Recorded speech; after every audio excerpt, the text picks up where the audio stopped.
That all members may have 5 legislative days within which to revise and extend their remarks and include extraneous material on H.R. 4686 as amended. Without objection.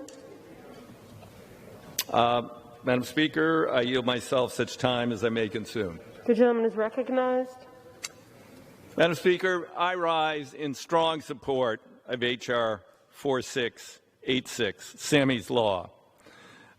This legislation marks the first step in federal oversight of the safety of transportation network companies. And I particularly applaud the gentleman from New Jersey, Representative Smith, gentleman from New York, Representative Swazi, for introducing legislation on this subject and tenaciously working through many iterations of the bill in order to bring it to the floor of the House with strong support. Mobility and transportation patterns in cities have been upended in recent years by companies that, through transformative technology platforms, have revolutionized how we travel. In a very short time, many people have come to rely on TNCs as regular transportation option. These services, however, have operated with little transportation safety or regulatory oversight. There are many aspects of TNCs the Committee on Transportation has examined, including their impacts on congestion, their impacts on wages, their impacts on public transportation use. We held a hearing last October in which a range of troubling aspects of the TNC model were brought to light. We had hoped at that hearing to explore more the safety issues, but neither Uber nor Lyft would come to the hearing. The committee included provisions in H.R. 2 as passed by the House earlier this month that focused on how to put some guardrails around this new mobility on-demand model to ensure these services supplant rather than compete with transit services. But today in this legislation, we focus on the most critical and challenging policy aspect of the TNC model, how to ensure the safety of passengers and drivers who utilize a ride-hailing platform. This bill is known as Sami's Law, in order of Samantha Josephson, a 21-year-old college student who was brutally murdered after she entered a car which was mistakenly identified as the Uber she had hailed. I met with her parents, Seymour and Marcy Josephson, and heard their heart-wrenching story firsthand of how this split-second decision to enter that vehicle cost their daughter her life.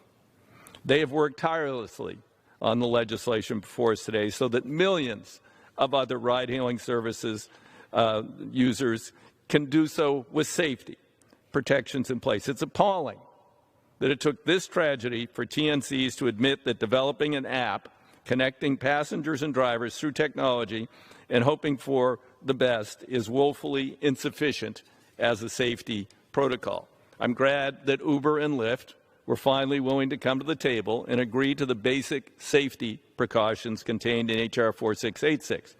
This bill requires TNCs within 90 days of enactment to establish and implement a digital means for passengers to verify that the driver has been authorized by the TNC to accept the passenger's trip request prior to the start of the trip or the person entering the car. Such a system must include the ability for the passenger, the driver, and the TNC platform to confirm the information matching the passenger and the authorized TNC driver or TNC vehicle, and the ability to restrict a trip from commencing until both the passenger TNC driver verify the other's identity using the system.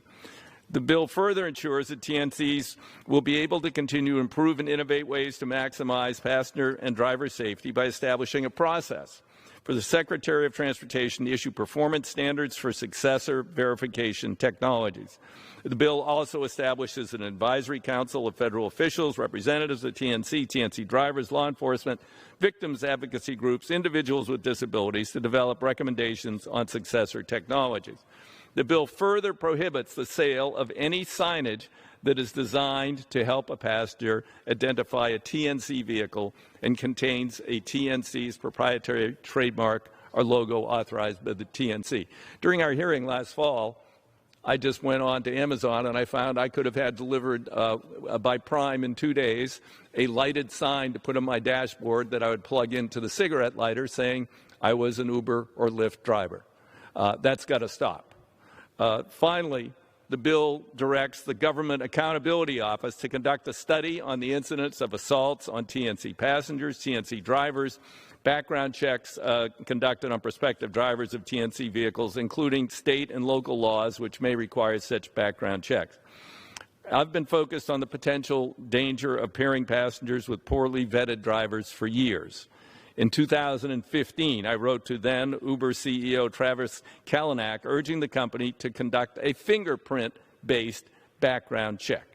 In my district, dozens of applicants with serious criminal convictions, including a convicted murderer, a registered sex offender, 10 people with serious DUIs, were cleared. They were cleared through Uber and Lyft's screening process, and they were driving people around.